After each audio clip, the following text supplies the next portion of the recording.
And it's no coincidence, getting a bit more into the detail, that the GATS Annex on Financial Services preserves the right of members to take measures for prudential reasons, even if they do not conform to its obligations under the agreement. Now, indeed, the unsung hero in the economic recession has been the services sector.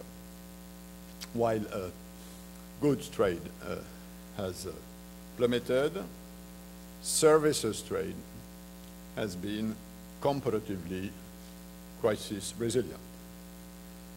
And re-energizing this services sector will be key to stimulating economic recovery. Services are, after all, vital for leveraging production, distribution, consumption in the world economy. And during the crisis, we know that the liquidity crunch badly affected the availability of trade finance. This part of the financial system that oils international trade, and it was pretty clear that without the continual flow of these vital services, trading goods would have been even more hampered. Now, the beneficial impact of services goes, of course, much further than trade finance, and I don't need to convince you that services underpin virtually every economic activity needed in the design, in the production, in the distribution of other goods and services. And it's not surprising that since, let's say, the 80s, world services trade has actually been growing more rapidly than world production of merchandise trade. Today, more than half of annual world FDI flows are accounted by services. So they may no longer be the new kid on the trade block, but services trade still has some way to go to reaching its full potential. Even taking into account that the real size of services trade may be underestimated, since international statistics do not cover all trade in services as defined by the GATS, there remains a tremendous scope for growth. Recent research by the World Economic Group at Sciences Po in Paris shows that even if there are no tariffs on services, the cost of trading services internationally are at least twice as high as for goods. One may quibble over the figures, as trading services is subject to a wide range of regulatory measures that are not always easily quantifiable, but even a rough estimate suggests that the removal of these costs will have a very significant global impact. And indeed, one consistent message from a broad range of economic studies is that the gains from further opening of trade in services far exceed those for opening trade in goods.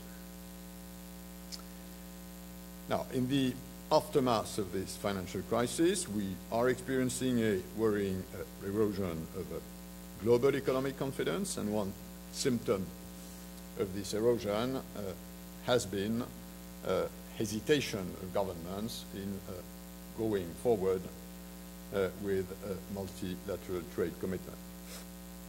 In the area of services alone, commitments under the GATS, which were mainly taken some 15 years ago, no longer reflect market realities in most cases.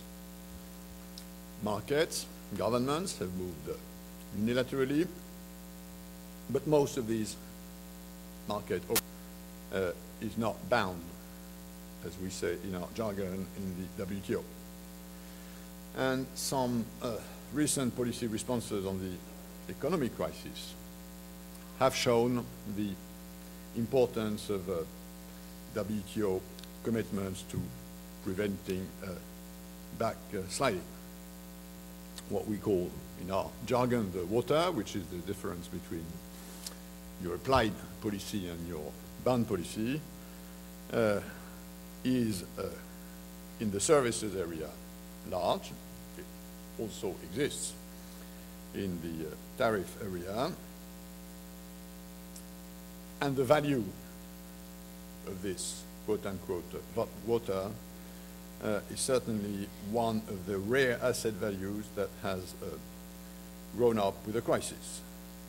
Our members who were sort of discounting the value of that in the system are now much more aware that given that this margin of maneuver has been used, unfortunately, upwards, in some cases during the crisis, it has a value which it did not have before. Now, to speed up global economic recovery, we will need to shore up people's faith in an open international trading system. We will need to demonstrate that continued policy and regulatory reform in favor of services trade is vital to supporting economic recovery, and this may be clear to all of you attending this conference, but you are the converted. The challenge is to take this message beyond these walls. Sectors such as transport, telecoms, finance, distribution are, after all, the real backbone of our international trading system. And other sectors such as energy or environment hold a huge potential, in particular in the fight against climate change. Now, you, coming from the private sector, have a key role to play.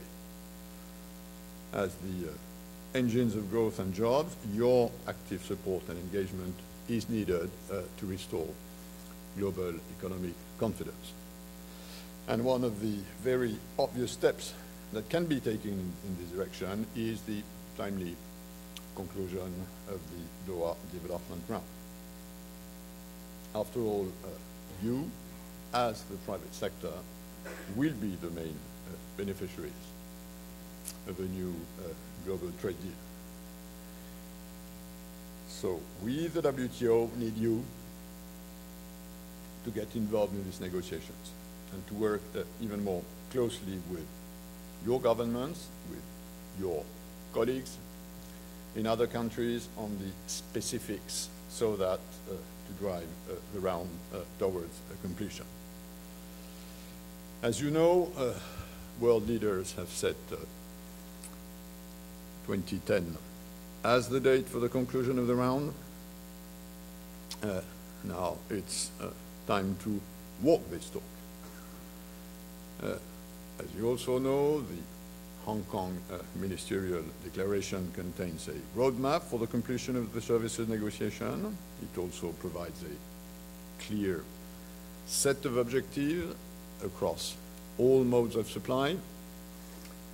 And if we look at back at this July ministerial just over a year ago, many would view it as a high water point in the services negotiation. This signaling conference gave important indications of possible commitments that surpassed most observers' expectations at the time.